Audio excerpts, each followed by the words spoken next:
Welcome to the channel. I am going to share with you how we do our family subjects and why. Stick around. Welcome to the channel. My name is Morgan here at The Life of Tillmans. If this is your first time, welcome. I am so happy to have you here in this space. If you haven't done so already, go ahead, click that subscribe button and that notification bell so that you do not miss any of the videos uploaded on the channel.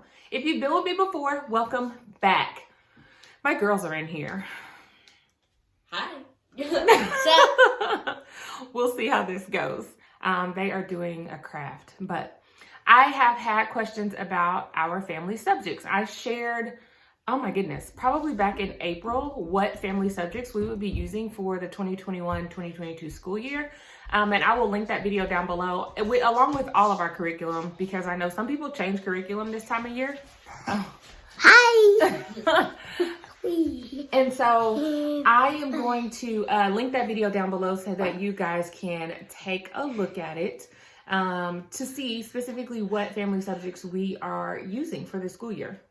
So the age-old question of how you do family subjects, why you do family subjects, what family subjects are, what areas, subjects qualify as a family subject.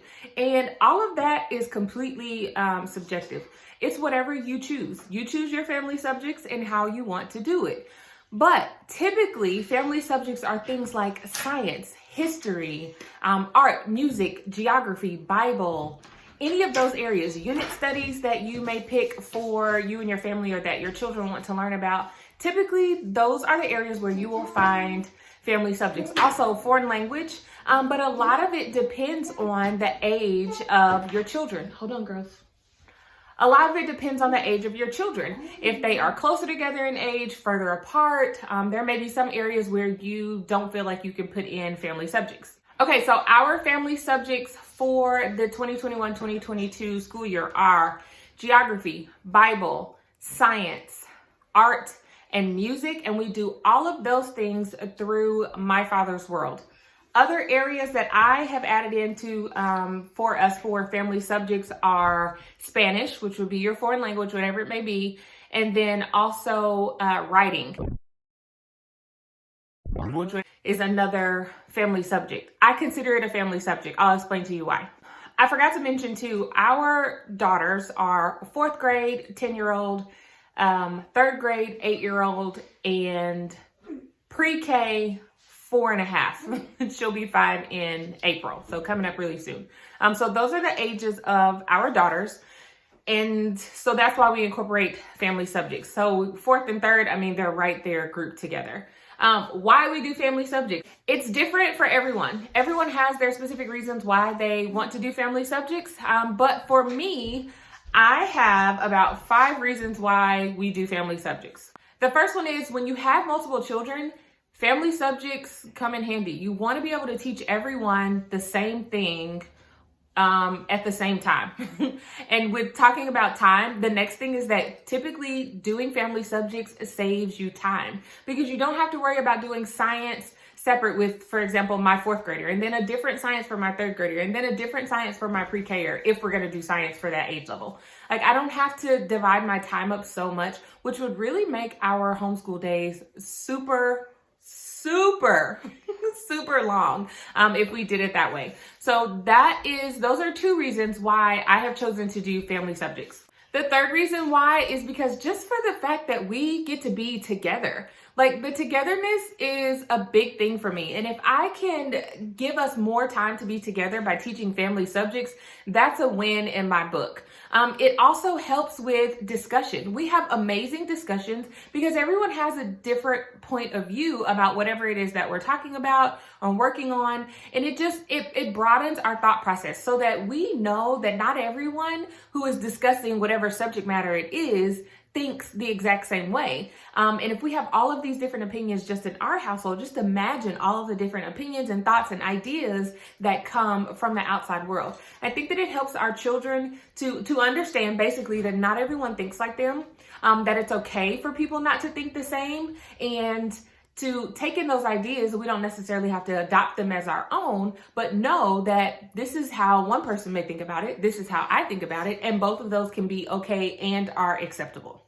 So our family subjects, I consider them to be our rabbit hole subjects. Yes, I guess you can go down rabbit holes with language arts and math, but typically we don't.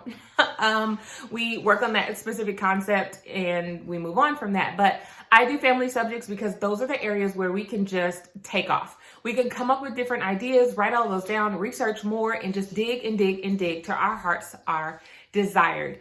And the last reason why I do family subjects is because they're just fun. Like, family subjects are fun. Science, you have science experiments, geography. There are so many things that you can add in to your family subjects, like geography, art, music, science, Bible, that they're not a standard for it. And you can add in so many different things, manipulatives and all of these different books and lift the flat books. And our globe back here has been amazing for our geography. And I had that specifically in mind just to add an additional dimension to what it is that we are doing. Okay, moving on to how we do family subjects. I want to remind you, we have a 4th grader, a 3rd grader, and a pre-K child. For our family subjects, for geography, science, Bible, I forgot the other 3. Oh no, art and music, we are using My Father's World, Exploring Countries and Cultures. Love it, by the way. I'm going to link everything My Father's World down below. Love it. Like, we really, really enjoy it. Do y'all enjoy that? Mm-hmm. Do you enjoy it? It's so much fun. Like, we have so much fun with it. But anyway, okay, so that is what we use for those areas. A lot of family subjects, depending on what you choose, will have a lined out schedule for you. It will have what it is that you're supposed to work on, all of the different supplemental material, a schedule, everything. We don't follow the schedule to a T at all. We do use it as a guide. I've said that before. We use all of our curriculum as a guide. It is not written in stone. We make adjustments. We take breaks. We add in other material whenever it's necessary. But we do really, really love that curriculum. Also, for our other family subjects, such as Spanish, there's really no prep work needed for that. But I do prep for our My Father's World curriculum because there are science experiments that we may need. I also want to look around our homeschool room to see what other things I can add into it because I don't ever want the girls to get bored. And since we're doing it 4 to 5 days a week, I want to make sure that I can add in as many things as possible so that it is constantly moving. And it does that all on its own, but I just like extra stuff. Like, I know my girls and I'm like, ooh, they would really like this to go along with our curriculum, which is how we ended up with a globe and so many other things that we have to go along with that. So I do prep work the week before to make sure that we have all of the supplies that we need, everything for art, everything for science experiments, and that I have a good understanding about what it is that I'm going to be teaching the girls, because there are some science subjects that I have forgotten and I need a refresher. And it helps to kind of paraphrase it because we have a pre-K-er. And I also don't want the girls sitting here for an extended period of time while they hear me read about all of these different like scientific terms or geography stuff. There are times where I do paraphrase the material and make it more of a conversational piece as opposed to me just reading them the material and there's a section where we answer questions. I make it more of a conversation. So we do enjoy that aspect. I know my girls, and that was something that we needed to change that up. And everyone may not need that, and that's cool too. When we're starting the family subjects for the day, whatever time of day we choose, which varies based on extracurricular activities, we usually start with the Bible section. It has it lined out how they would like you to do it for the day. And like I said, we don't always follow that, but we usually start with the Bible section, and we will do that either in our living room or we have another big area where we'll just sit down and I'll read to them. We'll discuss the Bible section, talk about that application for life, that type of thing. What are they doing when I'm reading? I have gotten that question as well. When I'm reading something, the girls are a lot of times coloring or they are building something. Anything that is quiet, that doesn't require them to have to think too much. Handwriting is another area. Oh, somebody's coming up the stairs. Handwriting is another thing that they also do while I am doing any type of read alouds, because it doesn't require them, no math, no language arts, no reading for them. It doesn't require them to have to do a whole lot. They are just simply doing handwriting, they're coloring. A lot of times they'll just lay there and listen, but I try to make it more of a conversational piece so that they don't get bored, because even though the topic is interesting to them, if someone is listening to someone else read for 30 minutes, it can do something to you. So I try to make it a little more interesting by adding in activities that they can do quietly while I'm reading, and also making a conversation. There are family subjects that don't have a specific agenda. They don't have a plan for you to do Monday, Tuesday, Wednesday, those types of things. Right now we are going through Spanish books. Everyone has their own Spanish book. I try to keep them, they're different than my pre-K daughter's Spanish book. So I try to keep them in the same subject matter, and we review the words together before we get started, and then they work on specific pages within the book so that we're kind of all on the same thing. But Spanish or any foreign language is one of those things that you speak it. So we do try to spend a lot of time while we're going through our Spanish curriculum that we speak that. That is how we get the pre-K involved. Whenever we're doing anything with geography or science, she's involved with us. That's another big thing that people ask about is, how do you get your younger children involved? We have things like the globe, and she knows how to use that and use the stylus and click on it. I take her over to our world map and show her where things are, and she enjoys doing that as well. We also have some puzzles that are related to geography. She has a little pre-K geography notebook that has all of these different Velcro things about different countries and all of that. She can do the stickers where we do flags. She gets to participate in a lot of it. Even if it's just coloring the United States, she gets to participate. I find a way, I find things in our homeschool room, or I'll look around on the internet if I don't have anything here available, to make sure that she's included in every aspect. She can tell you what state she lives in. She's 4. She can point to our state on the map. Those are just things that I've worked with her on. And by her participating and sitting down and just listening to the family subjects, you may not think your children are listening when you're reading, but they don't have a choice. I always tell my girls, like, you can't turn your ears off. They'll ask me, Mom, did you hear what I said? And I'm like, yes, I heard you. I can't turn my ears off. They can't turn their ears off. So if they're doing something where they're just coloring or building something, working on handwriting, and you're reading, they're going to hear the information. They don't have a choice. It's not like they can just completely tune you out. They try at times with other stuff, but they can't really tune you out. So they are getting something. And I know that from experience with my pre-K or my 4-year-old, because there are things that she will repeat back to me that I didn't even think she knew, but she's listening to our reading and what we're talking about when we're doing our family subjects. Other than that, we just sit down and we just go for it. Oh, another family subject that I consider a family subject is writing.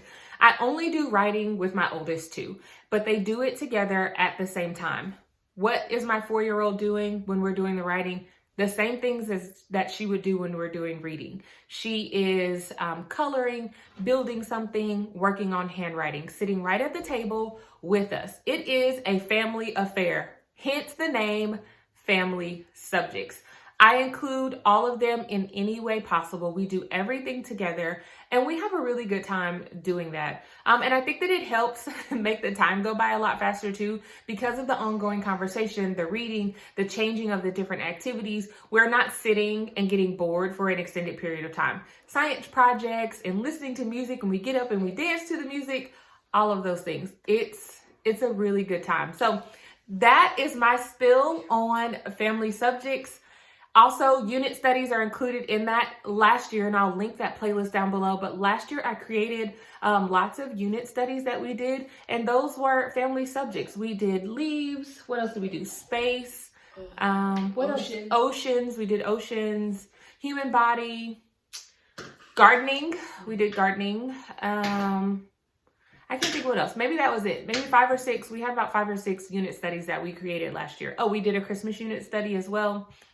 So we had a great time with our unit studies, but it was the same thing. When I created those unit studies, I made sure that I had something for every level of our child, things that were interactive, hence why we have all of the books and kits and puzzles and games, because you can just make those subjects come alive, and it's super helpful one of the biggest things is just building that togetherness and everybody talking and having a good time and learning together. I hope this video was helpful for you in deciding whether to or not do family subjects for you, and that it gave you the details that you're looking for. If not, please put it down in the comments below. I will answer your question to the best of my ability. If you do family subjects, down in the comments, what are your family subjects, and give a little tidbit about how you go through your family subjects. That would be so helpful for everyone watching this video. They can just check those comments and see more. I hope you guys enjoyed it. Don't forget, subscribe to the channel, click that notification bell, and I will see you right back here at The Life of Tillmans for another video next time. Bye guys.